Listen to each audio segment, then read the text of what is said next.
주님 말씀하시면 내가 나아가리라. 우리 찬양 들으시고 우리 강시작합니다.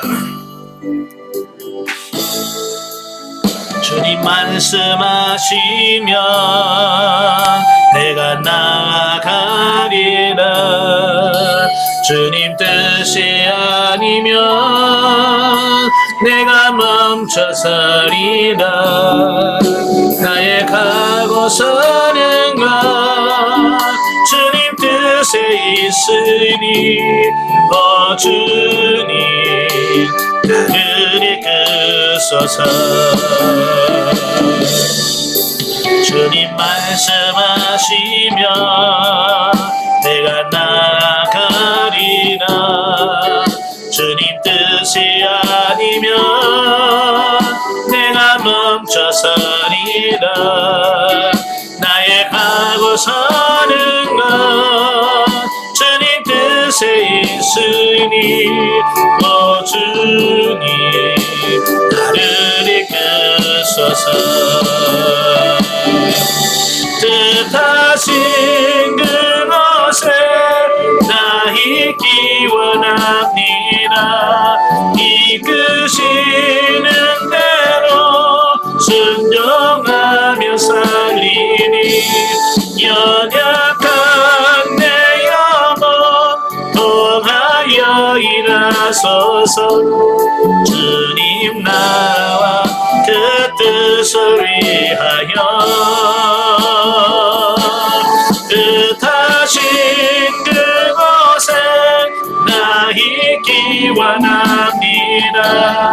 이끄시는 대로 순종하며 살리니 연약한 내 영혼 통하여 일하소서. 주님 나와 그 뜻을 위하여 주님 나를 이끄소서. 아멘. 기도하겠습니다. 은혜로우신 아버지 감사합니다. 오늘도 우리를 사랑하셔서 영성을 연하게 하시고 인간의 세 가지 본성 마지막 시간 같이 나누게 하셔서 감사합니다. 이 강의를 통해서 우리 영혼이 개발되어지게 하셔서 정말 예민해지고 민감해져서 하나님의 역사하심을 우리가 밝히 알고 깨달아 순종해가는 우리가 될 수 있도록 도와주옵소서. 시정을 주님께 맡겨오며 예수님의 이름으로 감사하며 기도합나이다. 아멘. 네, 우리 인간의 세 가지 본성 교재 제가 가지고 있는 책은 80페이지고요. 새로 받으신 책은 95페이지입니다. 80페이지 아니면 95페이지 제4장 하나님의 말씀을 가장 중요하게 여기십시오. 예, 지난 시간부터 우리 영혼을 개발하는 방법, 영을 개발하는 방법에 대해서 말씀을 하고 있는데요. 지난주에 두 가지 말씀을 드렸어요. 첫째가 뭐냐면 하나님의 말씀을 묵상하는 것. 네, 하나님의 말씀을 늘 묵상해야 됩니다. 네, 그 다음에 두 번째가 하나님의 말씀을 실천하는 것. 이 두 가지가 지난 시간에 우리가 말씀을 드렸고요. 그러니까 모든 영을 개발하는 방법 중에서 하나님의 말씀이 제일 중요해요. 이 말씀을 떠나서는 안 돼. 예수님은 이렇게 말씀하셨어요. 예수님께서 대답하여 이르시되 기록되었으되 사람이 떡으로만 살 것이 아니요 하나님의 입으로부터 나오는 모든 말씀으로 살 것이니라 하였느니라 하시니. 마태복음 4장 4절의 말씀이었죠. 또 요한복음 6장 63절에서는 살리는 것은 영이니 육은 무익하니라. 내가 너희에게 이른 말은 영이요 생명이라 이렇게 말씀하셨어요. 또 이렇게 말씀하시죠. 그러므로 모든 육체는 풀과 같고 모든 영광은 풀의 꽃과 같으니 풀은 마르고 꽃은 떨어지되 오직 주의 말씀은 세세토록 있도다 하였으니 너에게 전한 복음이 곧 이 말씀이니라. 베드로전서 1장 24절부터 25절 말씀하고 있어요. 자, 이렇게 하나님의 말씀은 우리의 영을 자라게 하고 성장하게 할 뿐만 아니라 우리 영을 개발시켜서 영적인 삶을 살 수 있도록 만들어주는 게 뭐냐? 말씀이라. 아멘. 예, 그래서 성경을 공부하는 이유가 바로 여기 있어요. 그래서 성경을 읽고 묵상하고 연구할 때 여러분의 영이 성장하고 자랄 수 있고요. 영이 더 개발될 수 있다라고 하는 사실이에요. 그럼 왜 우리는 왜 영이 이렇게 잘 개발 안 되냐? 예, 말씀을 연구 안 하잖아요. 그지? 말씀 잘 안 읽잖아요. 그래서 그래요. 그래서 여러분 말씀을 가까이 하시고요. 말씀을 늘 묵상하시고 그러셔야 돼요. 자, 왜냐하면 하나님의 말씀은요, 변함이 없으셔. 예, 감정도 모든 게 다 변해. 그런데요, 이 하나님의 말씀은 변함이 없어.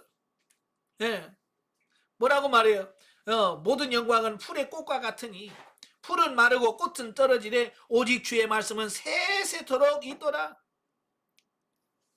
자, 그러면서 예수님께서 이런 말씀을 하셔요. 예수님이 뭐라고 그래요? 더 좋은 언약의 보증이다. 히브리서 7장 22절에서 말씀해 주고 있는데요. 여기서 새 언약은 신약을 말합니다. 신약. 우리가 성경에 이제 구약이 있고 신약이 있잖아요. 그죠? 그래서 구약은 옛날 언약을 말합니다. 옛날 언약. 예. 신약은 새로운 언약이라고 말합니다. 예, 물론 신천지에서는 이 새 언약을 계시록 언약을 새 언약이라고 이렇게 표현합니다만은, 예, 그건 잘못된 거고요. 새 언약은 우리가 신약 성경이 바로 새 언약입니다. 하나님께서 우리에게 주신 언약. 다시 말하면 구약 예레미야에 있어서 말씀했잖아요. 내가 새 언약을 너에게 준다. 그 새 언약은 뭘 말하냐면 예수 그리스도와 성령님을 통해서 이루어 주실, 예, 구원해 주실 하나님의 언약을 바로 새 언약이다 라고 말씀할 수 있어요. 바로 예수님이 그 더 좋은 언약의 보증이십니다. 자, 이 말씀은 마태복음에서부터 요한계시록까지 모든 말씀이 이루어지도록 예수님께서 이 말씀 뒤에 계신다라고 하는 말입니다. 예, 주님 말씀 뒤에 계신다라고 하는 말은 보증을 서고 계신다. 예, 확증한다. 그 얘기를 하고 있는 거예요. 예레미야 1장 12절에 이렇게 말씀하고 있어요. 여호와께서 내게 이르시되 내가 잘 보았도다. 이는 내가 내 말을 지켜 그대로 이루려 함이라 하시니라. 네, 예레미야 1장에 보면 하나님께서 예레미야를 부르시면서 내가 네가 모태에서 지어지기 전에 내가 너를 불렀고 내가 너를 지명해서 내가 너를 선지자로 세워서 이 민족에 내 말을 전하도록 하겠다. 그러니까 슬프도소이다. 하나님 왜 나를 택했습니까? 예? 하나님 부르심에 대해서, 네, 그가 뭐라고 할까요? 두려워서, 예? 슬프다라고 표현을 하죠. 어쩌면 하나님이 나를 쓰시겠다고 하면 여러분 어떻게 하셔야 돼요? 하나님이 여러분에게 누구 무슨 집사, 장집사, 이 집사 내가 너 쓸게 그러면 여러분 어떻게 하실 거예요? 슬픕니다. 왜 나를 선택하셨습니까? 그러시겠어요? 그래, 예레미야도, 왜냐면 그 시대가 너무 어려운 시대였잖아요. 예? 그리고 그 말씀을 전하는 것도 뭐 복받으라 이 말도 아니고, 예? 망한다. 하나님이 심판이다. 맨날 그런 얘기만 하려고 하니까 얼마나 힘들겠어요. 예, 그러니까 아이고 슬픕니다. 나는 어린아이 같습니다. 그러니까 하나님께서 일일이 이제 훈련을 시키죠. 환상을 보여주면서 너 지금 뭘 보냐? 네, 살구나무를 보나이다. 잘 보았도다. 예, 하나님께서 예레미야도 훈련을 시켜가. 예, 여러분도 하나님께서 이제 하나씩 훈련시켜 가실 거예요. 예, 말씀 들려주시고, 예, 잘 들었나? 조용히 확인해 주시고, 환상을 보여주시고 제대로 봤나? 이걸 정확하게 하나님께서 훈련시켜 가시는 이런 부분들을 보게 됩니다. 다른 번역본에서는 이렇게 번역을 하죠. 나는 나의 말이 이루어지도록 지켜보겠다. 이 말은 또 다른 말로 하면 주님께서 주의 말씀대로 되도록 주의 말씀이 이루어지도록 지켜보신다라고 하는 말입니다. 그러니까 하나님 한번 말씀하시면요, 그 말씀이 계속 성취되어지기까지 계속 보고 계시고 지켜준다 그 말이에요. 그러니까 하나님 말씀은 한번 하시면 그 말씀은 반드시 성취되어진다 그 얘기를 하고 있는 거예요. 예, 우리는 하나님의 말씀을 행하지 않는다면, 하나님의 말씀을 실천하지 않는다면 하나님은 우리의 삶에서 이루어지도록 할 수 있는 것이 아무것도 없습니다. 왜냐하면 하나님은 역사하실 때 뭘로 역사하시냐? 말씀으로 역사하셔요. 이 천지만물을 창조하실 때도 하나님은 뭘로 창조하셨어요? 말씀으로 창조하셨잖아요. 그죠? 그래서 하나님은 이 말씀을 통해서 역사하셔. 그래서 우리가 그 하나님 말씀을 듣고 아멘하고 순종할 때 하나님 역사가 일어나. 그리고 우리가 순종하지 않으면 하나님의 역사는 이루어지지 않는 거예요. 예. 예를 들어서 너 가서 저기서 말씀을 전해. 내가 그 영혼에게 은혜를 베풀게 라고 하나님 말씀하셔서 내가 가서 아멘하고 와서 말씀을 전해야 역사가 되는데 싫어요? 나는 안 해요. 예. 하나님께서 말씀하셔서 내가 순종하지 않으면 그 하나님의 계획하신 바가 안 이루어져요. 예. 바로 이제 그 얘기예요. 그래서 실천이라고 하는 것이 굉장히 중요하다라고 하는 거예요. 자, 우리가 하나님의 말씀을 믿고 하나님의 말씀을 행하는 사람이 되지 않는다면 하나님은 지켜볼 것도 없고 이루어지도록 서두를 일도 없습니다. 예. 그러나 우리가 하나님의 말씀을 지킨다면 하나님께서 우리를 지켜주실 것입니다. 예, 이게 약속이에요. 그래 우리가 가만히 있으면 하나님도 가만히 계셔. 그래 내가 순종하고 실천하려고 하면 하나님께서 지켜보고 계시고 할 수 있도록 응답해 주시고 그 말씀이 이루어지도록 역사하신다 그 말이에요. 그러니까 가만히 있으면 아무 역사가 없어요. 왜 오늘날 여러분들이 설교를 듣고 해도 아무 역사가 안 일어나면 여러분이 아무 일도 안 하니까 그래요. 예. 그러니까 이런 거예요. 설교 말씀 듣고 은혜 많이 받았습니다. 그리고 집에 와서 아무 일도 안 해. 그렇잖아요. 그러니까 하나님이 여러분이 움직여야 역사를 하는데 여러분이 아무 일도 안 하니까 역사가 안 이루어지는 거예요. 아무 일도 안 해놓고는 뭐라고 그래요? 왜 하나님은 말씀해놓고 왜 아무것도 안 이루어집니까? 또 불평은 해. 예? 모든 거 안 한 건 자기 탓이잖아요. 그죠? 우리가 역사해야 하나님께서 그 순종을 통해서 하나님이 역사하시기 때문에 그렇다 그 말이에요. 아멘. 예. 자, 이와 같이 말씀은 우리의 거듭난 영을 강하게 세우도록 주어진 것이기 때문에 우리의 영의 개발은 하나님의 말씀에 달려있다. 결국 말씀을 묵상하고 얼마만큼 실천하느냐에 따라서 내 영이 개발되어지고 얼마나 영이 잘 사용할 수 있느냐 이것이 결정되어진다 그 말이에요. 아시겠죠? 예. 이 네 가지 공식 중에서 이제 세 번째. 자, 첫 번째가 뭐라고 그랬어요? 하나님 말씀 묵상하는 것. 영을 개발하는 첫 번째 묵상하는 것. 두 번째가 하나님 말씀을 실천하는 것. 이제 세 번째 공식이 거기 나오죠. 세 번째 공식은 뭐냐면 당신의 삶 속에서 하나님의 말씀을 가장 중요하게 여기는 겁니다. 하나님 말씀을 가장 중요하게 여기는 것. 이게 세 번째라는 거예요. 세 번째. 자, 앞장에서 언급한 것 같이 무엇보다도 우리는 하나님의 말씀을 묵상해야 합니다. 하나님의 말씀을 모른다면 하나님 말씀을 실천할 수가 없고 하나님 말씀을 행하는 사람이 될 수 없죠. 모르는데 어떻게 행합니까? 알아야 뭘 하든지 말든지 할 거 아니에요. 그죠? 자, 말씀은 우리가 그 의미를 알고 그 말씀대로 행동할 때까지는 우리에게 실제적인 것이 되지 못합니다. 자, 이게 중요한 거예요. 예, 우리가 먼저 하나님 말씀을 아는 게 중요한 거예요. 그래서 우리는 알기 위하여 하나님의 말씀을 묵상하고, 예, 묵상을 합니다. 예, 또 묵상을 해서 그 말씀이 깨달아졌다면 그 말씀대로 실천해 가야 그 말씀의 가치가 지어진다라고 하는 것을 보게 돼요. 자, 넘겨서 다음으로 우리는 우리의 삶에서 하나님의 말씀을 가장 중요하게 여겨야 된다라는 겁니다. 우리가 어떤 상황을 대면하든지 제일 먼저 우리의 생각이 하나님의 말씀을 뭐라고 말하고 있는가를 생각할 정도로 우리는 말씀을 의식할 수 있어야 하네요. 그러니까 어떤 상황에서도 하나님 말씀 뭐라고 했지? 이게 하나님의 말씀이 탁탁 떠오를 정도로 하나님의 말씀이 최우선시, 예, 이게 돼야 된다라고 말씀해주고 있습니다. 예, 그러니까 이런 거예요. 우리가 많은 사람들이 하나님의 말씀이 생각이 안 난다는 거예요. 왜? 그건 하나님의 말씀을 그만큼 중요하게 여기고 있지 않다라고 하는 겁니다. 여러분도 그러죠? 이건 중요해라고 생각하면 기억을 하고 있어요. 근데 이건 별로야, 중요하지 않네 라고 하는 것은 그냥 머릿속에서 기억이 안 나.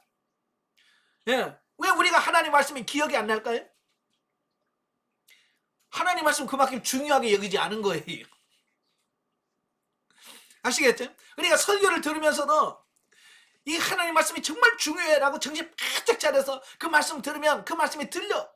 그리고 끝나고 나도 설교를 끝나고도 그게 기억이 나. 근데 중요하다고 생각이 안 되니까 설교 시간에 딴 생각하고 있다가 예? 아유 오늘 이렇게 길대 그러면서 왜 이렇게 오늘 설교가 길어? 그리고 시계를 잠깐 보고 아이고 왜 안 끝나? 그리고 나니까 예배 끝나고 나서 말씀이 하나도 기억이 안 나지. 왜? 말씀을 중요하다고 생각하지 않으니까. 여러분이 질문 던져볼게요. 여러분 주일날 목사님 설교 제목 본문 제목 아시는 분 손 들어봐요. 없잖아. 한 분? 대부분이 그래요.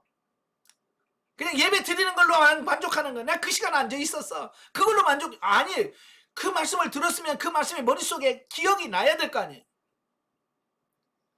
저는 지금도 신학교 처음 들어갔을 때 들은 설교 지금도 기억이 나요. 은혜 받았던 거 지금도 기억납니다. 생생하게. 그러니까 그 말씀을 기억나니까 어때요? 그 말씀대로 살려고 지금도 노력하는 거예요. 제가요 신학교 처음 들어갔을 때 그 수련회를 하면서 하신 목사님이 앞으로 목회자가 되려면 세 가지를 꼭 준비해야 된대. 세 가지 준비. 첫째는 설교할 준비해야 돼. 언제 어디서든 말씀을 전할 준비를 해갖고 다녀야 된다. 그게 첫 번째고, 두 번째는 이사갈 준비해야 된다. 주의종은 주님께서 가라시면 아멘하고 떠나갈 준비. 언제라도 주님이 말하시면 갈 준비해야 된다. 이사갈 준비해라. 세 번째가 죽을 준비해야 된다. 주의종은 언제든지 죽을 때가 되면 죽을 준비를 하고 다녀야 된다. 이 세 가지 준비가 돼야 돼. 제가 신학교 처음 들어갔을 때 처음 수련회 때 주신 말씀이 그거예요. 그때가 87년도예요. 87년도에 들었던 그 속에 지금도 기억이 나요. 그러니까 지금도 그 말씀을 기억하면서 하나님 내가 정말 주님께서 말씀하신 대로 순종하겠습니다. 예. 기억을 하면 그게 나와. 근데 기억을 안 하면 그 말씀이 내 삶 속에서 안 떠올라요. 그러니까 살 수가 없는 거예요. 자, 그렇지만 그런 그리스도인은 별로 없습니다. 예, 뭘 하든지 말씀이 탁탁 떠올라서 말씀을 따라 살아야 되는데 그렇게 사는 그리스도인이 없다는 거예요. 그래서 위급한 일이 터지면 자신들의 영을 하나님의 말씀으로 푹 젖도록 해놓지 않았고 하나님의 말씀을 자신들의 영에 붙잡아 놓지도 않았기 때문에 대부분의 그리스도인들은 자연적인 관점에서 반응을 합니다. 왜? 말씀이 없으니까. 그죠? 말씀이 있으면 말씀이 떠오를 텐데 말씀이 없으니까 말씀이 아무 생각도 안 나고 지금까지 내가 경험했던 체험했던 어떤 부모님이 했던 그런 얘기만 쑥 떠오르는 거예요. 왜? 말씀이 없으니까. 그래서 우리가 말씀으로 살지 못하고 육신으로 반응할 수밖에 없는 게 말씀이 없기 때문에 그렇다 그 말이에요. 그러므로 자연적인 것이 마음에 떠오르고 하나님의 말씀이 말하고 있는 것 외에 다른 것들을 하려고 서두릅니다. 그러니까 사람의 행동은 어디서 나오냐면 그 사람의 생각에서 나오거든요. 그죠? 그래서 생각은 곧 그 행동으로 나오게 돼 있어요. 그래서 이 생각 속에다가 뭘 집어넣고 사느냐 이게 중요한 거거든요. 예. 하나님의 말씀을 집어넣으면 하나님의 말씀이 나올 거고 근데 하나님의 말씀이 없으니까 육신적인 생각을 따라 그냥 살 수밖에 없다는 거예요. 우리 안에 하나님의 말씀을 늘 갖고 사셔야 돼. 아멘. 그러려고 하니까 늘 하나님의 말씀을 가까이 하고 하나님의 말씀을 묵상을 해야 돼. 저도 하루에 1시간씩 성경을 꼭 읽으려고 노력을 하거든요. 예. 왜? 그렇지 않으면요. 말씀이 안 떠올라. 예. 어디 가서 설교를 아버지 말씀을 주세요. 성경 안 읽으면요. 이 말씀이 떠올라야 되거든요. 무슨 말씀이나 딱 이게 떠올라야 되는데 이 말씀을 안 먹으면 말씀을 안 읽으면 그게 안 떠올라. 상담하면서도요. 이번에는 뭐 주님께 몇 장 몇 절 주시네요. 신명기 말씀 주시네요. 이 해야 되는데 성경을 안 읽으면 그게 안 나와. 자, 그래서 그걸 하려면 상담을 하고 하나님의 말씀을 전하려면 성경을 읽어야 돼. 그래서 말씀을 기억을 하든 못하든 말씀을 계속 읽어 놓으면 때가 되면 하나님께서 그 말씀을 생각나게 하고 떠오르게 하고 기억나게 해서 그 말씀을 하게 만드신단 말이에요. 그래서 일단은 여러분들이 말씀을 많이 읽어서 머릿속에다가 집어넣는 그것을 여러분이 하셔야 돼요. 아시겠죠? 예. 우리는 하나님의 말씀이 우리의 내적 본성의 일부가 될 때까지 하나님의 말씀을 먹어두어서 어떤 상황에서든지 어떤 위급한 일을 만나든지 제일 먼저 생각나는 것이 하나님의 말씀은 뭐라고 하셨는지가 되도록 할 수 있습니다. 예, 이게 중요한 거예요. 하나님 말씀 어떤 상황 속에서 말씀이 떠올라서 하나님께서 이렇게 말씀하시는구나. 예, 성경 말씀이 떠올라서 그 말씀을 들어 행동하는 이런 삶이 돼야 돼요. 근데 우리의 내적 본성이 된 말씀은 우리 안에서 일어나서 우리의 마음을 조명하고 우리 영에게 방향을 제시해 줄 겁니다. 예, 그 말씀이 내 삶의 방향을 제시해 줘. 그래서 시편 119편 105절에 보면 여호와의 말씀은 내 발의 등이요 내 길의 빛이라고 그랬어. 예, 하나님의 말씀이 내가 가야 될 방향을 지시해 주고 내가 갈 길을 지도해 준다 그 말이에요. 그 말씀을 여러분 읽으셔야 돼요. 아시겠죠? 말씀이 여러분 안에 충분하게 있어야만 그 말씀이 여러분의 삶을 인도할 수 있다 그 말이에요. 그리스도인은 흔히 어떤 주제에 관하여 하나님이 말씀하신 것에 귀를 기울이는 대신에 사람들의 조언을 얻으려고 합니다. 예, 어떤 문제가 생기면 하나님 어떻게 할까요? 하나님 말씀을 주세요 라고 해야 되는데 그렇지 않고 사람들을 찾아가서 목사님 어떻게 해야 돼요? 집사님 어떻게 해야 돼요? 권사님 어떻게 해야 돼요? 라고 우리는 사람들을 찾아다니면서 요구한다. 왜? 말씀이 없기 때문에. 내 안에 말씀이 있다면 하나님께서 내가 어떤 상황에서 주여 그러면 말씀이 탁 떠올라서 이렇게 살아야 된다. 네? 감사해라, 기뻐해라, 조급하지 마라 라고 이렇게 딱 말씀이 나와야 되는데 안 나와. 왜? 말씀이 없으니까. 이해가 되시죠? 예. 그래서 하나님의 말씀을 늘 읽으셔야 돼요. 그래서 하나님의 말씀을 듣지 아니하고 사람들의 조언을 따라요. 근데 문제는 뭐냐면 많은 사람들이 내가 이거 어떻게 해요? 라고 조언을 구했을 때 정말로 기도하면서 하나님의 말씀을 전해줘야 되는데 그렇지 않아요. 왜? 그들도 역시 똑같이 하나님의 말씀이 없다 보니까 하나님의 말씀을 주지 못하고 자기의 생각을 준다 그 말이에요. 이래서 문제가 생기는 거예요. 그렇잖아요? 여러분도 기도 많이 하고 말씀이 있으면 예를 들어서 어떤 집사님들이 아이고 권사님 이런 문제가 있는데요. 아이고 성경 신명기 몇 장 봐봐 뭐라고 돼 있어 이러면서 말씀이 나올 텐데 그게 없으니까 여러분의 생각을 얘기하는 거예요. 그냥 가만히 있어 그냥 확 머리를 잡고 뜯어버리지 이러면서 자기 감정을 막 얘기한다 그 말이에요. 그렇잖아요. 그러니까 그들은 말씀을 듣고 말씀으로 조언을 받기를 원했는데 나는 말씀으로 조언을 못 해주고 육신의 생각을 따라서 내 감정을 따라서 조언해 준다 그 말이에요. 그러니까 그들이 잘못될 수밖에 없는 거죠. 자, 그래서 목사님들을 포함해서 사람들이 하나님의 말씀에서 나온 조언을 당신에게 하지 않는다면 그들의 조언은 매우 빈약한 것입니다. 때때로 좋은 의도로 하는 말이지만 하나님의 말씀에 조심스럽게 조율되지 않은 동료 그리스도인들의 조언을 따르다가는 정말 큰 어려움을 당할 수 있습니다. 예, 그러니까 크리스찬이라고 해서 다 말씀에 기초한 조언을 해주는 건 아니에요. 육신적인 감정으로 심지어 목사님도 그래요. 예? 육신의 감정으로 조언할 때가 너무 많습니다. 그래서 우리가 분별하실 수 있어야 돼요. 이게 정말로 하나님의 성령을 통해서 말씀으로 주어진 건지 개인의 감정을 통해서 말씀하는 건지 이걸 잘 분별해내야지. 그렇지 않으면 속는다 그 말이에요. 바로 이 저자 핵인 목사님이 나도 한번 그렇게 했다가 거의 죽을 뻔한 적이 있습니다. 예. 이 목사님도 그 경험을 한 거예요. 사람의 말 듣고 했다가 죽을 뻔한 경험이 있어요. 그래서 그걸 이야기를 하는 거예요. 자, 수년 동안 목사로서 여러 교회를 섬긴 뒤에 나는 주님께서 순회 사역으로 나를 부르시는 것을 느꼈습니다. 예, 일반 목회는 뭐예요? 일반 교회 담임 목사하면서 이렇게 목회를 하는 건데, 순회 사역은 뭡니까? 여기저기 돌아다니면서 교회 돌아다니면서 전도하고 말씀 전하고 이 사역이란 말이에요. 순회 사역은 주님이 원하시는 것이었지 제가 원하던 것은 아니었습니다. 이제 때로는 내 생각과 전혀 상관없이 주님의 원하시는 게 있어요. 그죠? 네. 저도 제가 원하는 대로 살았으면 내가 여기서 이 짓 안 한다니까요, 지금. 내가 원하는 대로 됐으면 내가 지금 이거 안 해요. 근데 주님이 이걸 원하시니까 내가 원하는 것을 내려놓고 주님의 뜻에 순복해서 순종하는 거예요. 예.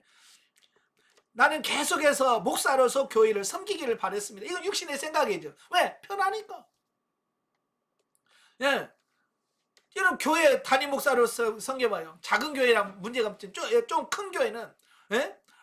따박따박 사람이 나오지요. 사람이 제공해 주지요. 뭐 때를 따라서 다 주지요. 그러니까 뭐 담임 목사 어지간한 큰 교회에서 하면은 너무 편해요. 그냥 때 되면 설교하고 예배만 드리면 되고. 예? 자, 그러니까 이 목사님도 그런 걸 원하는 거예요. 예, 편하게 목회를 하는, 그걸 육신은 원하는 거예요. 육신은. 자, 목사로서 한 교회를 섬기는 것은 어느 정도의 안정과 같은 순회 사역에 제공할 수 없는 보상이 있습니다. 더 중요한 것은 우리 아이들이 어렸기 때문에 나는 나의 가족과 함께 집에 있는 것을 더 좋아했습니다. 예, 다 이런 것은 다 어디서 나온 거예요? 영에서 나온 거예요? 육에서 나온 거예요? 육에서 나온 거야. 우리 애들도 어린데, 아이고, 우리 애들도 봐야 되는데, 뭐, 이건 다 육에서 나온 거잖아요. 그죠? 그러나 나는 하나님께서 내 영에 말씀하시는 것을 느끼고 마침내 순종하여 복음 전도 사역으로 순회 사역을 떠나게 되었습니다. 그래도 이 목사님은 여러 갈등들이 있었지만 순종했어요. 이런 대단한 믿음이 필요한 거예요. 예. 하나님께서 우리를 불러시키는 일을 하러 나갈 때는 모든 일이 항상 매끄럽게 잘 되리라고만은 생각해서는 안 됩니다. 전에도 제가 말씀드렸지만 내가 하나님의 음성을 듣고 하나님의 뜻대로 했다고 해서 모든 일이 만사 형통할 거라고 하는 생각은 내려놓으셔야 돼. 하나님의 뜻대로 순종해도 고난은 옵니다. 아시겠죠? 예. 하나님 말씀에 순종하는데도 고난이 와요. 예. 근데 많은 사람들이 고난이 온다는 것을 이해를 안 해요. 그래서 왜 주님 말씀 들었는데 왜 힘들어요? 왜 말씀대로 했는데 왜 안 돼요? 라는 말을 자꾸 저한테는 질문을 굉장히 많이 하거든요. 그럴 수 있습니다. 예. 자, 더욱 일이 잘 되거나 안 되는 것을 따라 우리가 하나님의 뜻 가운데 있는지를 판단할 수는 없습니다. 예, 이게 중요한 거예요. 일이 잘 된다. 아, 이건 하나님의 뜻이네. 일이 안 되네. 이건 하나님의 뜻이 아니네. 이렇게 판단해서는 안 된다 그 말이에요. 전혀 반대일 수 있다는 거예요. 일이 잘 되는데 하나님의 뜻이 아닐 수도 있고 일이 안 되는데 하나님의 뜻일 수도 있고요. 자, 보세요. 요나가 하나님의 말씀을 듣고 도망가려고 했어요. 왜? 하나님이 뭐라 그래? 그 원수의 나라인 아수르의 수도인 니누에 가서 말씀을 전하라는 거예요. 예? 근데 죄가 너무 많아서 그를 심판할 수밖에 없다는 거예요. 근데 요나는 그게 순종하기 싫은 거예요. 그래서 정반대인 다시스로 가기 위해서 욥바라고 하는 항구로 내려갑니다. 뭐 지금처럼 뭐 몇 월 며칠 몇 시에 배가 떠납니다 이런 게 없어요. 옛날에는 범선이에요. 그냥 바람 불면 가고 안 불면 쉬었다 가고 막 이러거든요.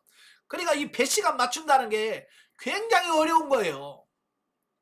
그런데요, 요나가 딱 욥바로 가서 딱 하니까 배가 기다리고 있어. 얼마나 형통해요. 그죠? 얼마나 형통해요. 그 배 만나기가 얼마나 다시스로 가는 배 만나기가 진짜 어려운데 가니까 배가 딱 기다리거든요. 육신적으로면 이거 할렐루야지. 뭐 이렇게 딱 맞는 게 어딨어. 그런데 그게 하나님의 뜻이 아니었다는 거예요. 형통이 아니라는 얘기예요. 여러분도 마찬가지예요. 내가 뭘 하려고 그러는데 뭐가 딱 됐네? 그렇다고 해서 하나님의 뜻은 아니라고 할 수도 있다는 거예요. 구분 잘 하셔야 돼요. 자, 이런 경우에는 환경만이 하나님의 뜻을 결정하게 되고 그러니까 좋으면 하나님의 뜻이고 아니면 아니고라고 하는 어떤 그런 생각을 갖고 있다면, 예? 그렇다면 바울은 한 번도 하나님의 뜻 가운데 있었던 적이 없었으며 처음부터 끝까지 하나님의 뜻을 놓친 것입니다. 예, 하나님의 뜻대로라면 다 형통해야 된다라고 하는 그런 관념을 가지고 사도 바울의 삶을 바라보면 사도 바울은 처음부터 끝까지 뭐예요? 하나님의 뜻과는 정반대되는 삶을 사는. 왜? 갈 때마다 가는 곳마다 어려웠거든요. 가는 곳마다 감옥에 들어가고 매 맞고 욕도 먹고, 예? 배가 파손되고 이런 거. 야, 이 바울은 하는 일마다 안 돼?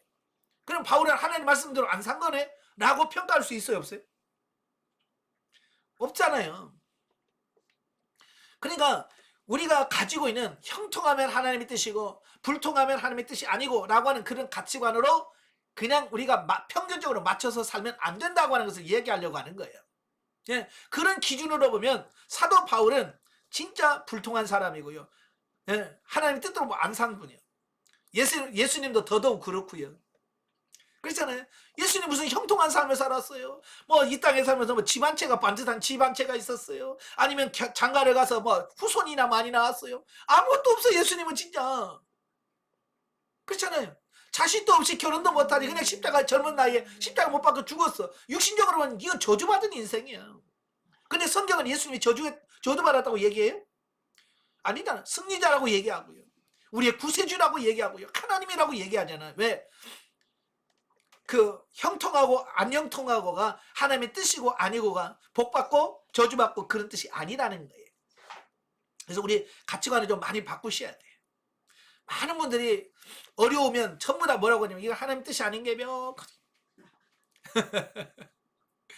여러분 어려워도 하나님의 뜻이 많아요.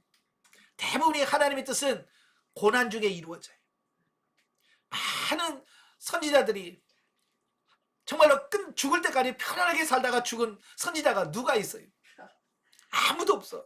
다 죽을 고생하고 요거도 먹고 예레미야 같은 경우에도 죽인다고 그러고, 예? 막 죽이려고 물 웅덩이에다가 빠뜨리기도 하고, 예? 감옥에다 들어가기도 하고 엄청나게, 예? 그런 고난을 겪잖아요. 예. 자, 결코 그렇지 않습니다. 마귀가 이 세상의 신입니다. 우리가 하나님을 따라 살려고 결단을 하면 마귀가 우리와 대항하게 될 것입니다. 예. 자, 이래서 우리가 하나님의 뜻대로 말씀대로 살려고만 하면 이 마귀들은요 비상이 걸려. 그래서 어쨌든지 우리를 못 살게 만들고 하나님의 말씀에 순종하지 못하게 만들고 환경과 여건을 막 뒤집어 놔서 우리로 하여금 그렇게 못 살게 만든다는 거예요. 아시겠죠? 그래서 경건하게 살려고 하는 자마다 고난이 더 오게 돼 있습니다. 왜? 사단이 막는 거예요. 그래서 우리가 고난이면 아 이거 사단이 역사하는구나. 네? 내가 너한테 치면 안 되지. 예, 나는 다른 사람은 져도 넌 마귀한테는 안 져. 그런 거예요. 예, 저도 예전에 저도 힘들어가지고 목회 포기하려고 그랬어. 아 못해 먹겠다 진짜. 옛날 노무현 대통령이, 예? 대통령 못해 먹겠다고 해서 굉장히 어려웠잖아요. 저도 목회 못해 먹겠더라고. 너무 어려워서. 예? 그래서 하나님한테 하나님 나 못해 먹겠네요. 그러면서 막 하고 기도하는데 갑자기 내 안에서 무슨 생각이 드냐면 그래? 네가 목회 안 하면 누가 제일 좋아하겠냐? 이런, 예? 내 안에서 그런 물음이 딱 올라오는 거예요. 그래서 내가 목회 안 하면 누가 제일 좋아할까요? 마귀죠. 제가 그래 마귀지. 그랬더니 그래 네가 마귀가 좋아하는 짓 할래? 내 안에서 영의 음성이 들리는 거예요.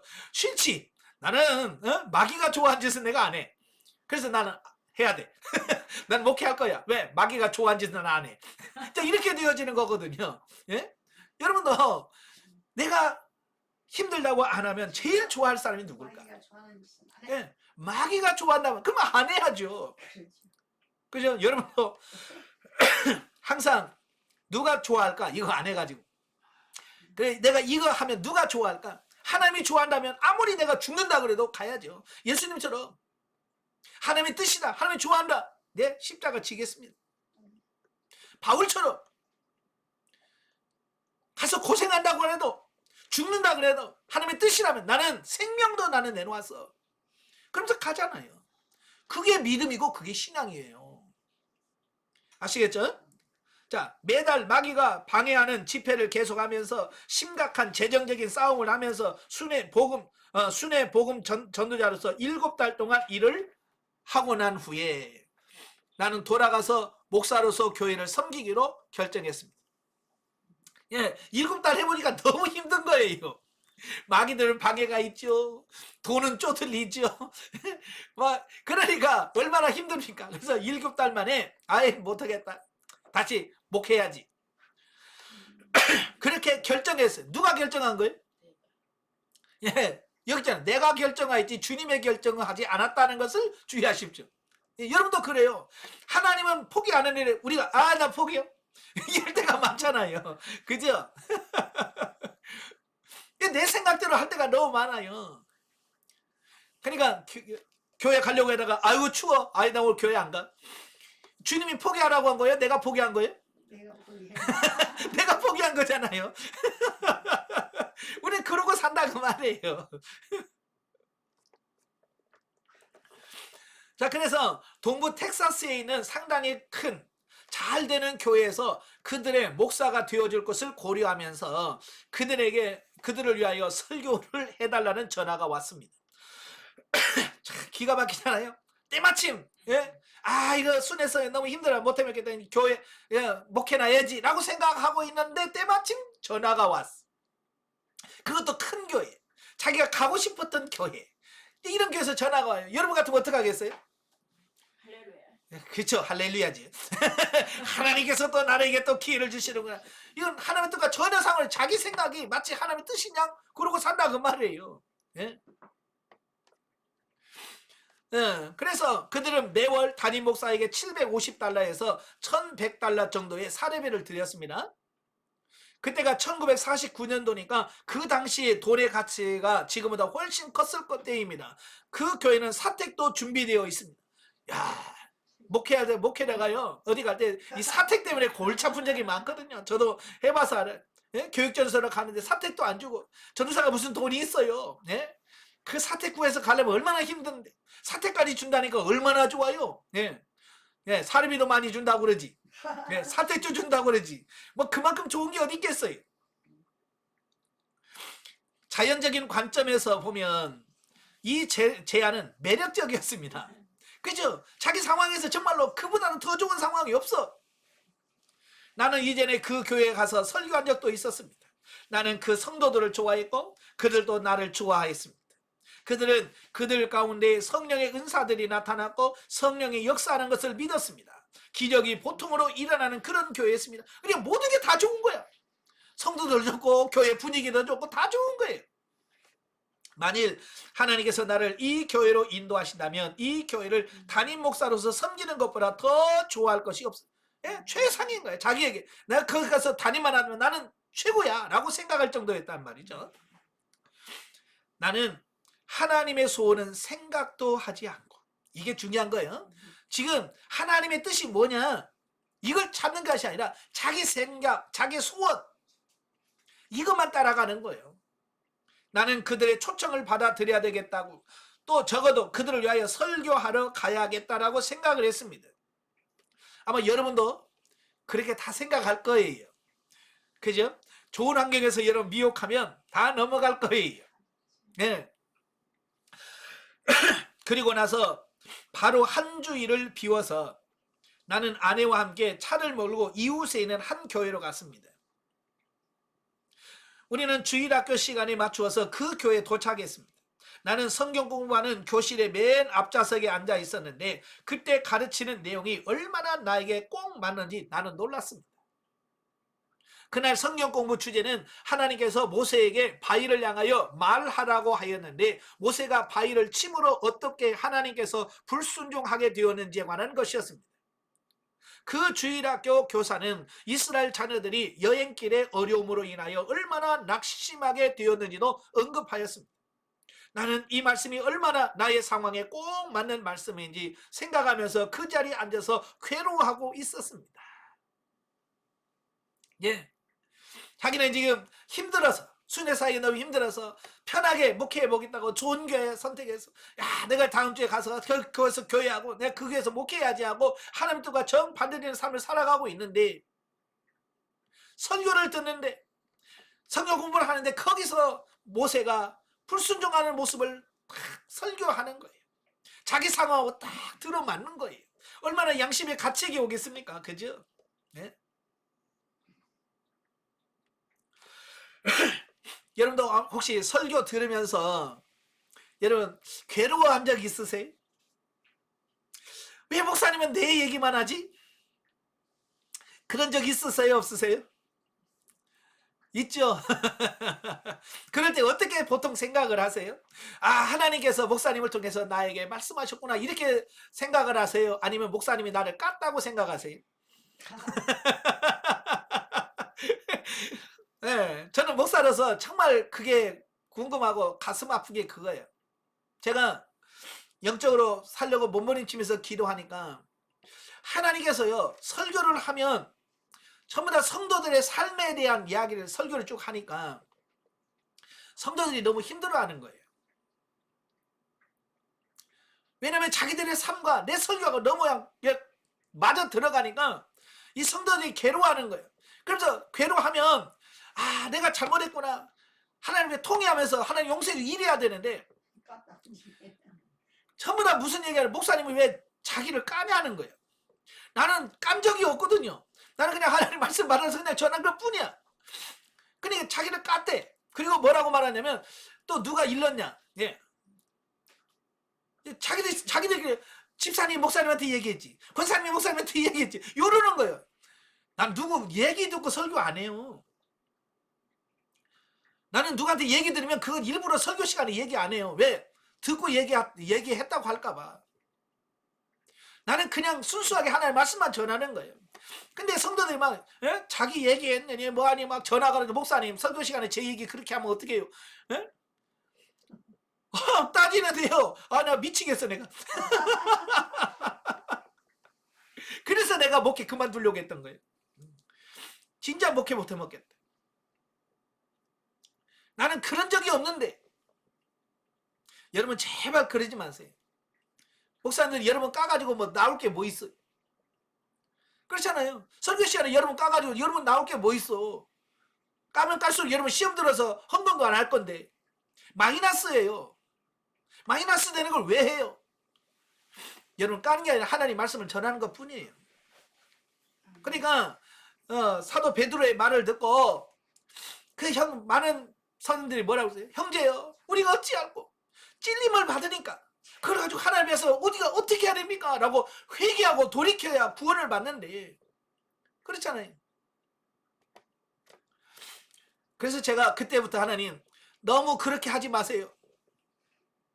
설교할 때 너무 그러지 않게 해주세요 라고 기도한 지금은 후회해요. 계속 그래도 했어야 되는데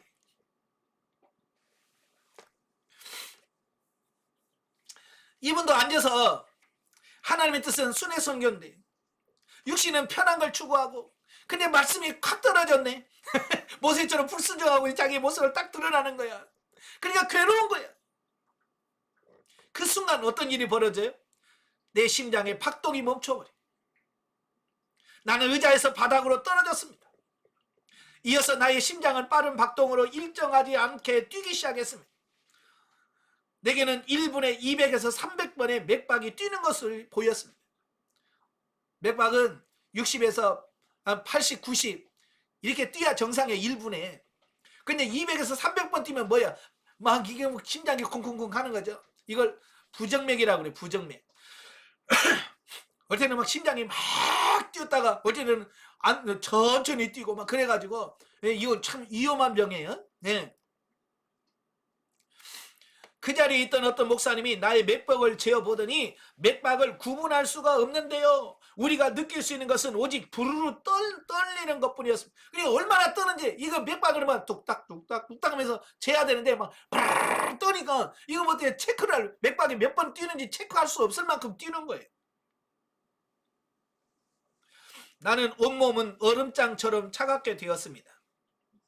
16살 때 심장병으로 고통받았을 때 나는 2번 죽었기 때문에 이번에도 죽음이 내게 왔다는 것을 알았습니다. 그들은 나를 목사관으로 옮겨놓고 주일학교 여자반에 있던 나의 아내를 불렀습니다. 아내는 내게 있는 방에 들어서자마자 내 침대 곁에 무릎을 꿇더니 울면서 이렇게 말했습니다. 이 모든 것이 내 잘못입니다. 예. 아내가 회개하기 시작한 거예요.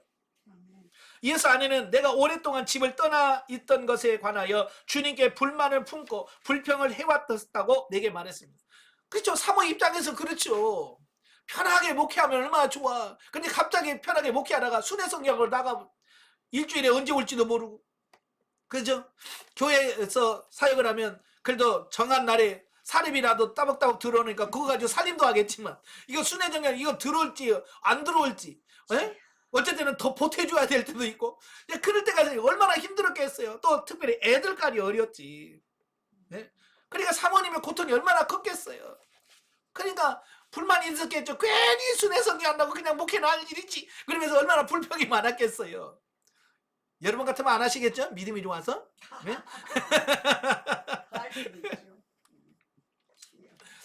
그러나 아내는 내게는 한마디로 그런 말을 한 적이 없었습니다. 그냥 표현은 안 한 거예요. 목사님은 표현 안 했지만 혼자서 불평하면서 쓸데없이 그 순회성기 한다고 나만 힘들게 만들어 혼자만 한 거예요. 그래서 이 사모님은 진짜 착한 사모님이에요. 여러분은 바가지를 긋겠죠? 예. 자, 하루는 아내가 설거지를 하고 있다가 내 남편이 다시는 돌아올 수 없는 곳으로 나는 그를 데려갈 수도 있다라고 하는 음성을 들었다고 말한 적이 있습니다. 다시 돌아올 수 없는 곳으로 데려간다는 말은 무슨 말이에요? 죽는다는 거 아니에요. 예, 그렇게 불평하고 있는데 하나님께서 영어로 너 자꾸 그러면 네 남편 돌아올 수 없는 곳으로 내가 데려갈 거야? 이거 죽는다? 이 얘기를 했어. 경고했어요. 근데 아내는 깜짝 놀랐죠. 왜? 못 들어본 얘기를 들었으니까 얼마나 충격이었겠어. 그런데 문제는 뭐냐면 그 이야기를 듣고 나서도 뭐야? 자기가 상상해서 그런 것이라고 여기고 그냥 무시해버렸다는 거예요. 이 다음 장이 영의 음성에 순종하라인데요. 많은 분들이 하나님의 영의 음성을 들려도 그걸 영의 음성으로 내 생각으로 치부해버리는 게 많아요.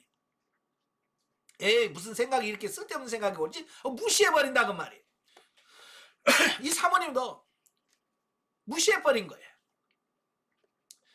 근데 이 사건 진짜 남편이 죽기 직보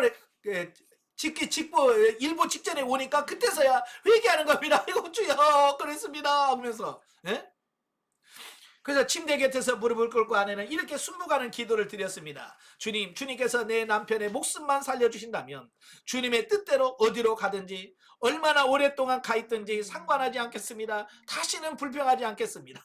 예, 그런 일을 통해서 사모님이 다 내려놓고 포기하는 기도를 드린 거예요. 그리고 나서 주님은 어디서 내가 잘못했는지 내게도 보여주셨습니다. 우리 두 사람이 무엇이든지 주님의 뜻대로 행하겠다라고 주님께 새로운 헌신을 한 후에 나는 순식간에 나왔습니다. 나는 완전히 고침을 받았고 침대 밖으로 뛰어나왔습니다. 예. 자, 이런 사건을 통해서 하나님이 이런 걸 깨달으라고, 내가 잘못 생각하고 있고 잘못 판단하고 나를 깨달으라고 이런 환경을 주신 거죠. 예. 어떻게 내가 이런 난관에 봉착하게 되었을까요? 하나님의 말씀에 귀를 기울이며 말씀을 가장 귀한 것으로 여기지 않고 나는 많은 목사님들에게 조언을 구했기 때문입니다. 그 목사님들이 내게 해줄 수 있었던 모든 조언들은 자연적인 충고들 뿐이었습니다. 그러니까 하나님의 말씀으로 권면해야 되는데 하나님의 말씀이 아니라 자연적인, 그러니까 육신적인 이런 권고를 했다는 겁니다. 그들은 이렇게 말했어요. 뭐라고 했냐? 당신의 가장 중요한 의무는 당신의 가족입니다. 가족이 우선이지. 네? 가족을 지켜야지. 순회사역 무슨 순회사역입니까? 라고 말한다는 거예요. 또 당신의 아이들이 어린데 부모가 책임을 져야 될 거 아니에요. 이런 거예요. 그래서 순회사역 같은 거 하면 안 됩니다. 자, 이렇게 권면을 한다는 거예요. 이 목사 저 목사가 모두 이렇게 말했고 나는 그들의 조언을 들었습니다. 그래서 그렇게 편하게 이제 목회하려고 결정을 했다라고 하는 거예요. 참 저도 살아오면서 이런 자연적인 조언들을 참 많이 받습니다. 예. 저도 이 전주에 내려갈 때 많은 분들이 거기 가면 누구 있어? 개척할 멤버가 있어? 예? 없어요. 왜 가? 왜 가? 저도 참 많이 들었던 얘기예요. 왜 가? 예? 참 이렇게 많은 사람들이 조언을 한다고 하는데 그게 하나님의 말씀에 기초하지 않은 조언들이 너무 많은 거예요. 여러분도 그런 부분에서 구분할 수 있어야 돼요. 예. 나는 그 목사님들이 하라는 대로 내가 자연적인 영역에서 하려고 했던 것을 하려고 노력했습니다. 그 결과 나는 거의 죽을 뻔했습니다. 마침내 나는 사람이 자기 가족에 대한 의무를 다하면서도 하나님께 순종할 수 있다는 것을 배웠습니다. 에베소 4장 11절에서 이렇게 말하고 있습니다. 그가 어떤 사람은 사도로, 어떤 사람은 선지자로, 어떤 사람은 복음 전하는 자로, 어떤 사람은 목사와 교사로 삼으셨으니, 자, 하나님께서는 목사만 자신을 위하여 일하도록 부르시지 않은 것이 분명한데도 많은 사람들은 목사의 사역만이 가장 중요한 사역인 것처럼 행동합니다. 보통 다 그러죠. 목사 사역만 중요하고 권사는 그냥 뭐 집사 이거 그냥 뭐 이렇게 생각한다면 아니에요. 하나님은 목사로 부르셨고요. 권사로 부르셨고요. 누구는 집사로 불렀고 누구는 교사로 부르셨고 다 하나님의 일해야 될 사람이에요. 근데 우리 특별하게 목사님들만 성역이고 뭐 이렇게 생각 아니에요. 다 성역이. 권사라는 직분도 성역이. 하나님께서 특별하게 여러분에게 맡게 된 사역이라고 말이에요. 만일 그렇다면 왜 하나님께서는 여기 언급한 다른 사역의 은사자들을 교회에 주셨습니까? 하나님께서 다른 사역자들도 일하고 지원을 받으라고 하지 않았습니까? 예. 그러니까 목사뿐만 아니라 모든 성도가 하나님의 음성을 듣고 하나님의 말씀을 순종하며 살아야 된다. 그 얘기를 하고 있는 거예요. 많은 분들이 그래요. 뭔 얘기? 아이고 목사님이잖아요. 목사님이나 그럴 거예요. 나는 평신도예요. 자꾸 그래. 그때가 어쩌라고? 네? 평신도는 안 해도 된다고? 내가 그러지. 목사도 마찬가지로 평신 똑같아요. 하나님의 말씀 듣고 순종해야 되는 똑같은 거예요. 우리는 하나님의 말씀 안에서 지시를 받을 수 있습니다. 성령의 음성에 귀를 기울인다면 성령님은 하나님의 말씀을 열어서 우리를 지도하실 것입니다. 우리는 삶의 많은 일들에 관하여 하나님의 말씀으로부터 받은 지시가 있습니다.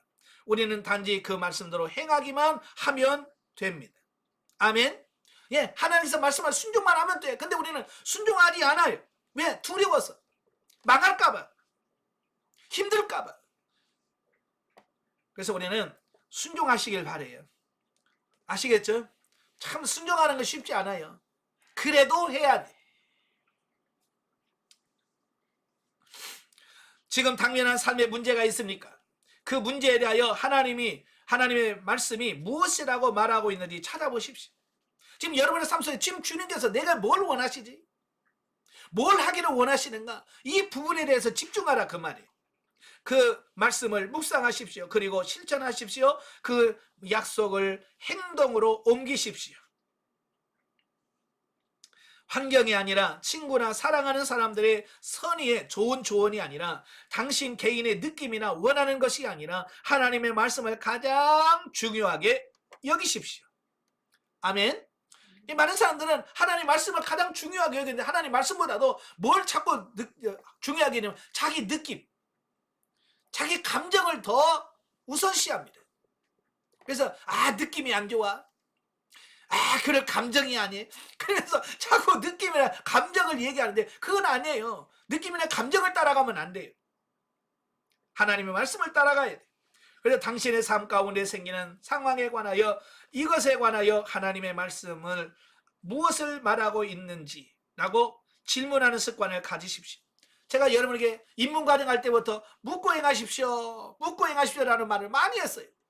그 훈련을 잘한 사람은 지금 하나님 말씀을 듣고요. 말씀에 따라 사는 삶이 나올 거예요. 근데 그 묻는 훈련이 안 된 사람은 지금도 안 될 거예요.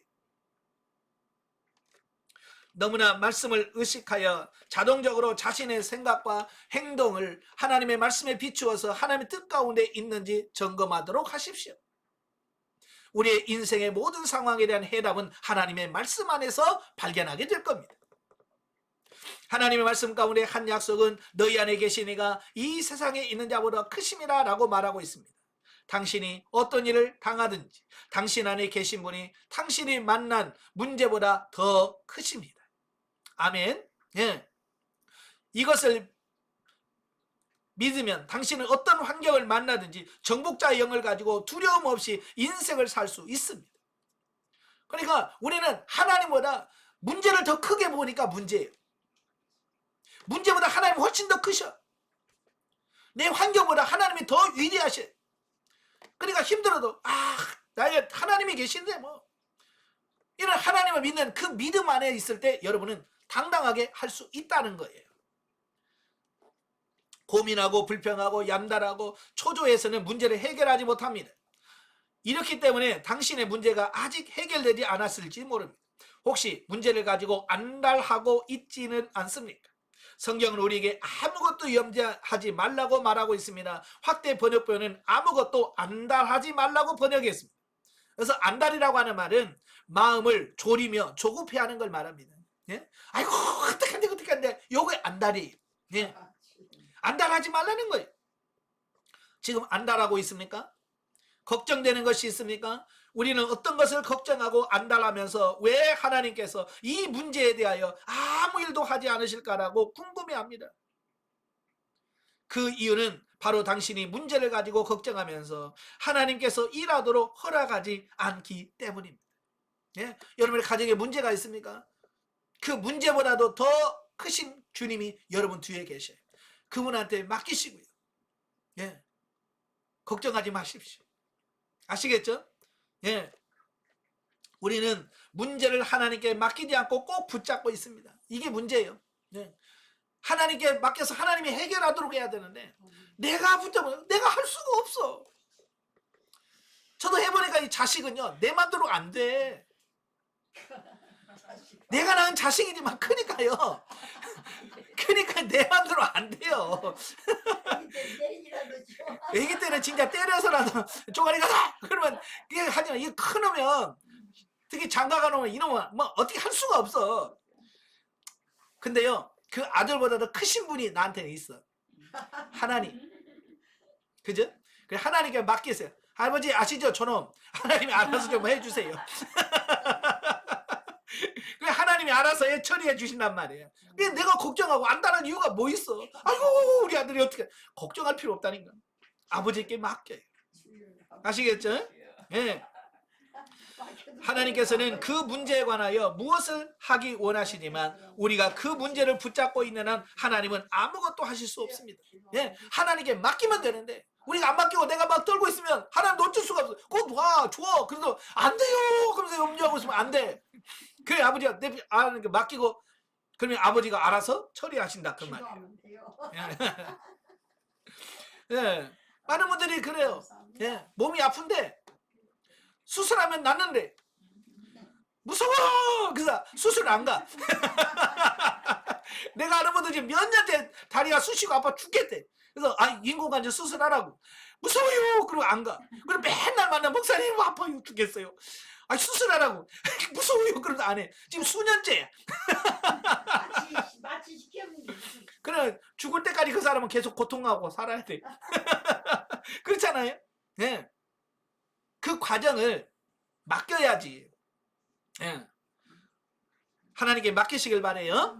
자, 제 5장 당신의 영의 음성에 순종하십시오. 이게 굉장히 중요한 부분이에요. 자, 영을 개발하는 네 번째 방법은요. 당신의 영의 음성에 즉시 순종하십시오. 하나님은 우리의 영에게 말씀하신다는 것을 잊지 마십시오. 하나님은 우리의 머리나 논리적인 기관에 말하지 않습니다. 예, 하나님은 항상 영에게 말씀하시지 여러분의 혼이나 여러분의 논리적인 어떤 사고에다가 말씀하지 않아요. 영에게 말씀하신다 그 말이에요. 잠언 20장 27절 이렇게 말씀하고 있죠. 사람의 영은 여호와의 등불이라. 이 말은 하나님은 우리의 영에게 알려주시고 우리의 영은 그 정보를 우리의 마음 혼에게 전달합니다. 자, 이게 하나님의 영적 원리예요. 하나님은 우리의 영에게 말하고 영은 혼에게, 혼은 육에게. 그래서 온전히 하나님 말씀을 순종하도록 살도록 이게 하는 게 하나님의 영적 원리거든요. 그래서 사람의 영은 음성을 가지고 있습니다. 우리는 이 음성을 안내, 직감, 내적 음성 혹은 양심이라고 부릅니다. 그래서 구원받지 못한 사람의 양심은 안전하지 않은 안내랍니다. 예, 믿지 않은 사람의 양심은 불안전한 양심이에요. 예, 타락한 양심이에요. 그래서 그 양심도 제대로 역할을 못하죠. 왜냐하면 만약 그 사람이 어떤 종교적인 훈련을 받았다면 그는 주로 그가 받은 훈련의 지배를 받게 될 것입니다. 만일 그가 어떤 훈련도 받지 않았다면 그의 양심은 많은 잘못된 것을 행하도록 허락할 것이기 때문입니다. 예, 그나마 종교를 믿는 사람은 종교에서 가르치는 말에 들어요. 불교 다니는 사람은 불교에서 법회라고 그러죠. 법회하면서 스님들이 이야기하면 그 말씀을 듣고 착하게 살아야 되겠네 라고 해요. 근데 그것도 없는 사람은 자기 본능적인 생각을 갖고 살아가게 돼 있다 그 말이. 반면에 어떤 사람이 거듭났다면 그의 영은 하나님의 생명과 본성으로 새롭게 창조되었습니다. 그죠? 새로운 창조가 된 거예요. 만일 그의 거듭난 영이 하나님의 말씀을 먹게 되고 묵상하는 특권을 가진다면 그 사람이 자신의 삶에 하나님의 말씀을 최우선순위에 두고 실천한다면 그의 양심, 즉 그의 영의 음성은 안전한 안내자가 되고 그에게 말씀하시는 하나님의 음성이 될 것입니다. 자, 이게 중요한 거예요. 내가 하나님의 말씀을 최우선으로 두고 실천하며 산다면 그 말씀이 항상 내 삶을 지도하고 인도하는 안내자가 되어질 거예요. 근데 문제는 그게 안 되니까. 그죠? 말씀을 최우선시로 둬야 되는데 세 번째가 안 되니까 네 번째가 안 된다는 거예요. 그래서 이 네 단계를 잘 기억하시는 말씀을 묵상하고 실천하고 그다음에 말씀을 최우선시하고 그다음에 영의 음성에 순종할 수 있는 이 부분이 순서대로 착착착착 해서 잘 되어야 된다 그 말이에요. 하나님의 말씀과 기도를 통하여 하나님과 교제하며 동행한다면 또한 우리의 영의 음성에 즉시 순종함으로써 하나님의 말씀을 통하여 우리의 영을 훈련한다면 어느 정도 시간이 지나면 우리의 삶은 아주 세세한 부분까지도 하나님의 뜻을 알 수 있을 것이라고 나는 믿습니다. 예. 그러니까 이 영의 음성을 듣고 순종하는 이 훈련을 하셔야 돼요. 어제 어느 집사님이 전화가 왔어요. 목사님, 왜요? 나는 왜 이렇게 가만히 집에 있는데 화가 나요?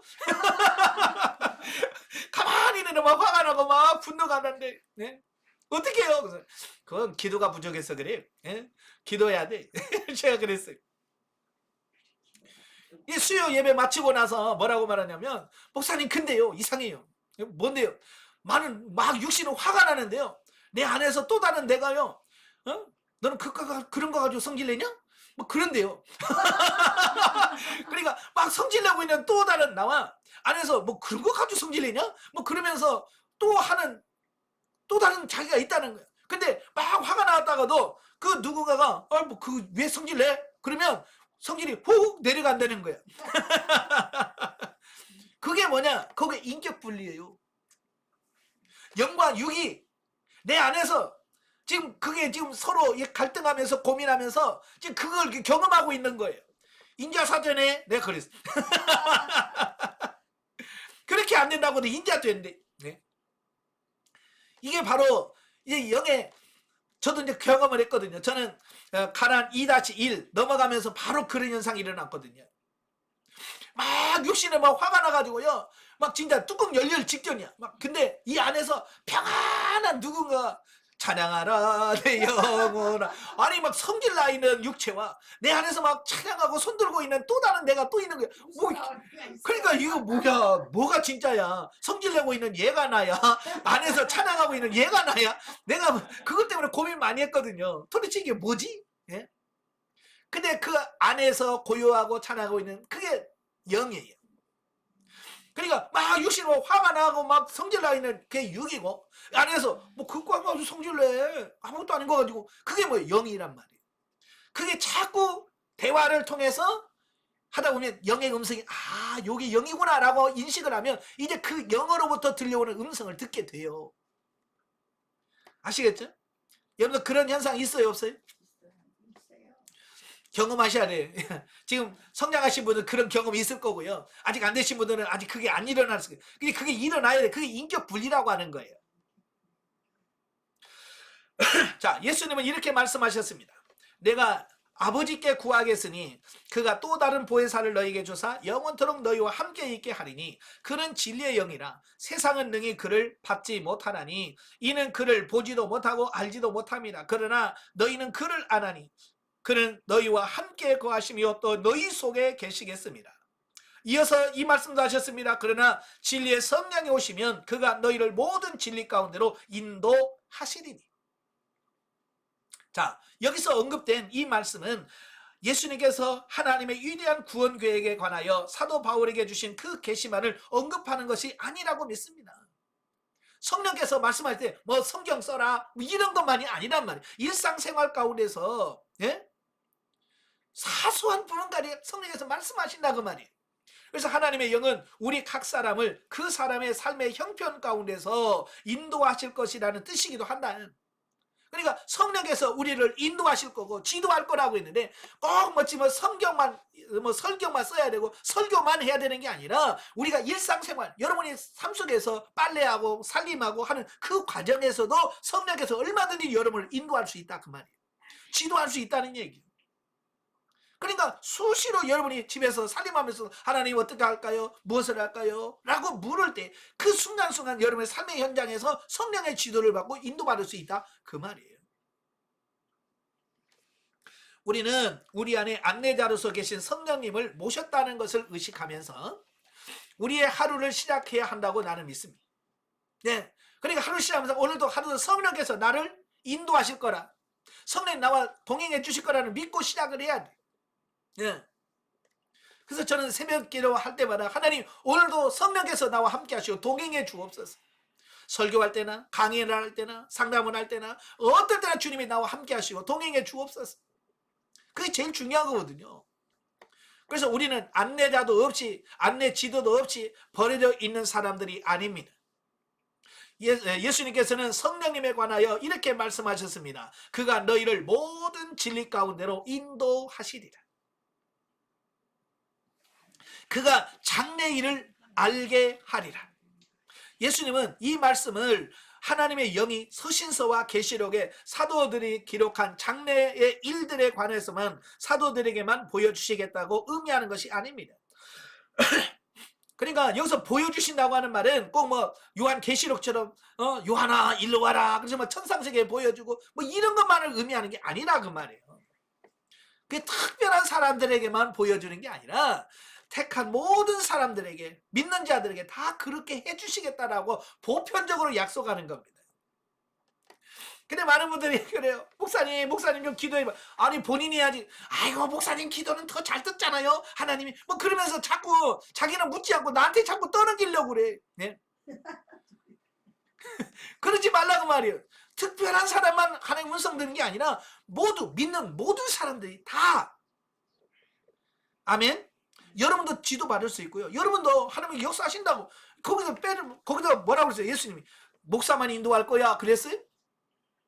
권사만 인도할 거야 그랬어요? 안 했어. 모든 사람에게 믿는 사람들에게. 그중에 여러분도 포함돼요. 아시겠죠? 네.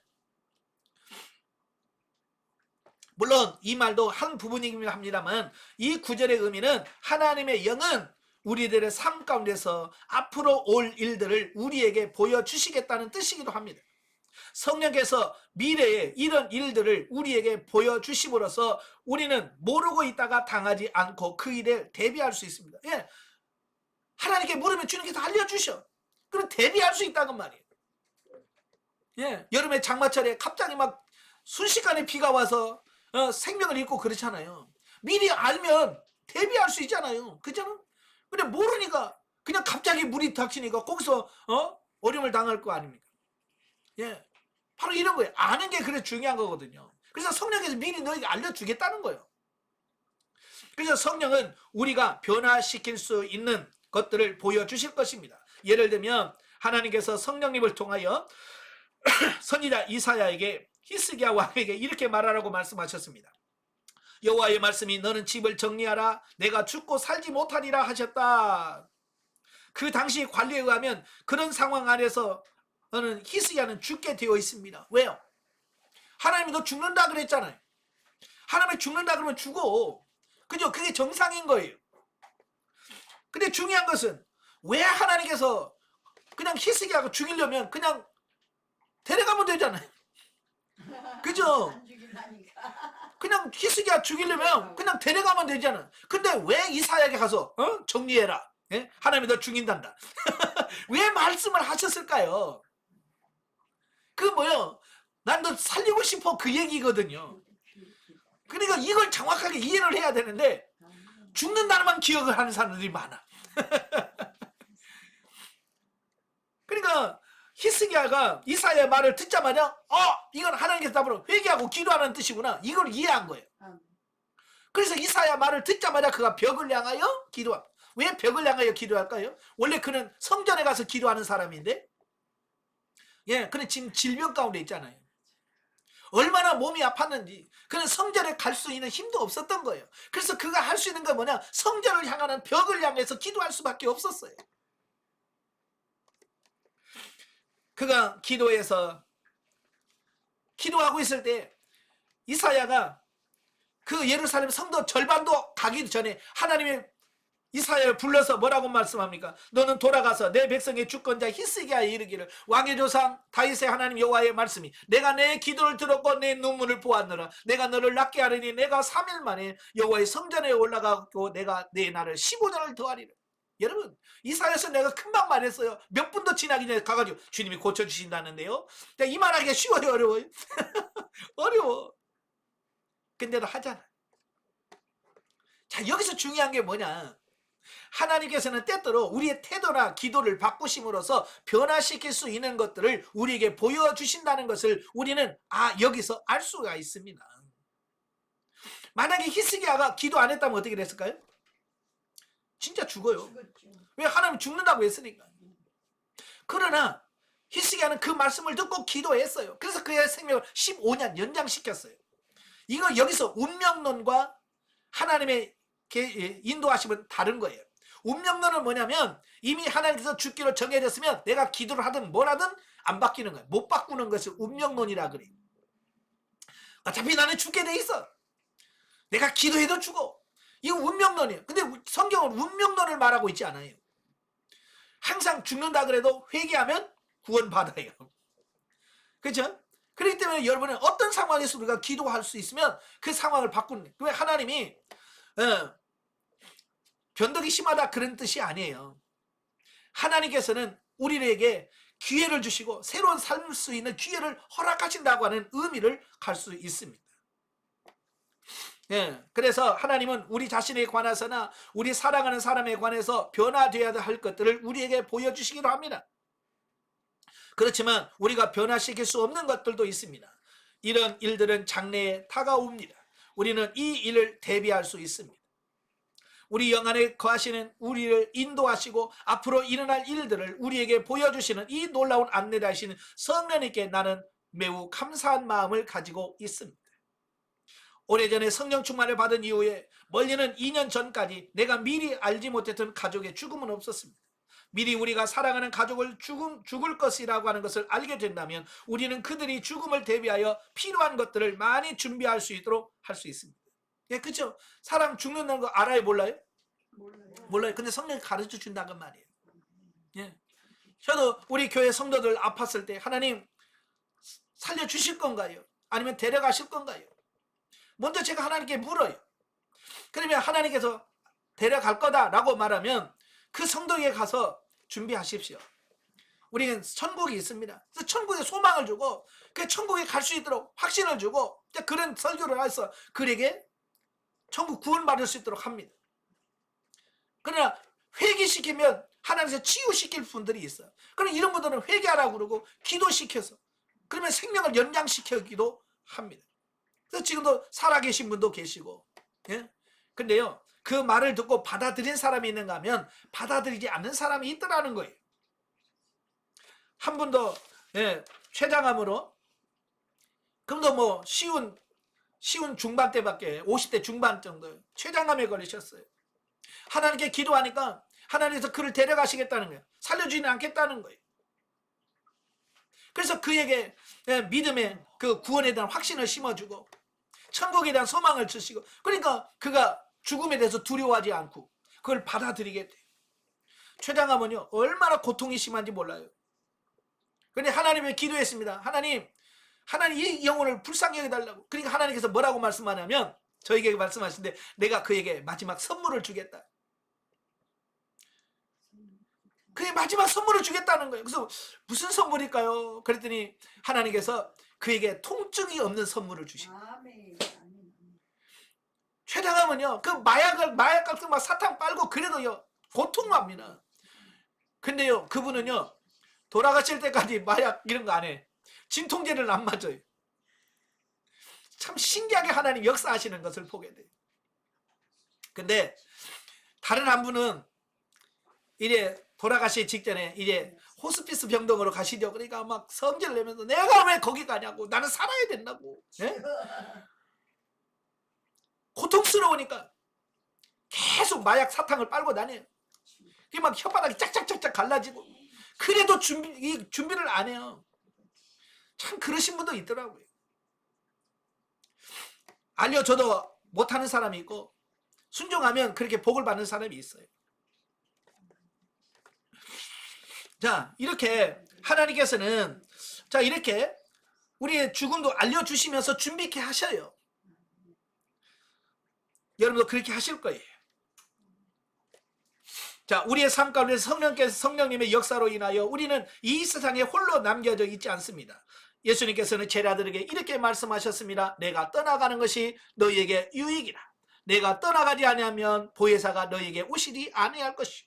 예수님이 이렇게 약속하셨습니다. 내가 아버지께 구하겠으니 그가 또 다른 보혜사를 너희에게 주사 영원토록 너희와 함께 있게 하리니 그는 진리의 영이라. 세상은 능히 그를 알지 못하나니 이는 그를 보지도 못하고 알지도 못함이라. 그러나 너희는 그를 아나니 그는 너희와 함께 거하시며 또 너희 속에 계시겠습니다. 내가 너희를 고아와 같이 버려두지 아니하고. 확대 번역본 성경을 이렇게 번역했습니다.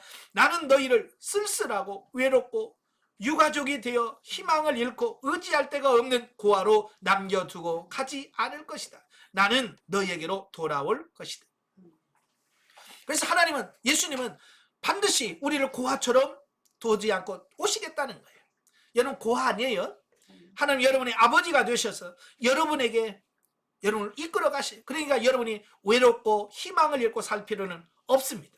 우리의 영 안에는 하나님의 힘이 있습니다.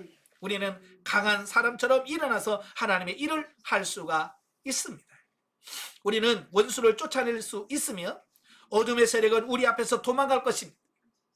심지어 마귀도 우리에게 도망칠 것입니다. 우리는 하나님의 능력의 사람이기 때문에 우리가 오는 것을 보면 마귀는 반대 방향으로 도망갈 겁니다. 하나님의 말씀에 열광하십시오. 우리 정말 하나님의 말씀에다가 초점을 맞추셔야 돼요. 말씀의 빛 가운데 걸어가십시오. 말씀이 약속하신 것을 주장하면 그 혜택을 누리게 될 것입니다. 예, 하나님의 말씀은 우리의 약속이거든요. 예, 약속이니까 그 약속하신 건 반드시 이루어지는 겁니다. 여러분 전세 살거나 월세 살거나, 예? 우리가 계약서가 있으면, 계약서만 있으면 어때요? 떳떳한 거예요. 주인이 뭐라고? 계약서? 그러면 주인도 뭐라고 말 못해. 나가. 그래도 계약서? 그러면 말 못해. 그렇죠? 하나님이 뭐라고 하면 성경 말씀, 그러면 말씀 딱 되면 하나님도 어찌할 수가 없어. 왜? 말씀이니까. 아시겠죠? 예. 그래서 우리는 항상 말씀을 가지시고 그 말씀에 붙들고 사시길 바래요. 말씀을 듣기만 하는 사람이 아니라 행하는 사람이 될 때에 당신은 하나님께서 그분의 말씀을 당신을 위하여 마련해 놓으신 모든 공급을 받는 수혜자가 될 것입니다. 예, 누구에게나 다 하나님께서 기대하고 말씀대로 살려고 하면 다 누구나 다. 그러나 듣지 않고요 살려고 안 하면 안 돼요. 그러니까 똑같이 훈련을 받아도 누구는 되고 누구는 안 되거든요. 그 뭐냐? 얼마만큼 말씀을 사모하고 얼마만큼 순종하느냐에 따라서 누구는 되고 누구는 안 되게 돼 있다 그 말이에요. 아시겠죠? 그래서 여러분들이 최선을 다하시고 순종하시면서 사시길 바래요. 그러면 됩니다. 이래 영의 음성을 듣기를 바래요. 여러분 안에 성령께서 순간순간 여러분에게 말씀하실 거예요. 저도 영의 음성을 순간순간 잘 듣습니다만 지금도 기억이 나는 게 제가 훈련 받을 때 98년도 98년도 제가 새벽에 기도를 하고 들어와서 잠깐 누워 있었나 그랬어요. 근데 깜빡 자는데 일본에서 선교사로 가신 분, 그러니까 영성훈련을 저희와 같이 받다가 남편이 일본에 선교사로 가니까 그 여전도사님 사모님인데 여전도사님이셔요. 그러니까 남편이 선교 가니까 같이 훈련을 받다가 중간에 이제 일본으로 가신 분이에요. 그래서 가시고도 우리가 이제 같이 계속 문자도 하고 연락도 하고 기도를 하면서 나중에 이제 우리가 여름에 일본에 가서 집회하기로 계획까지 다 세웠어요.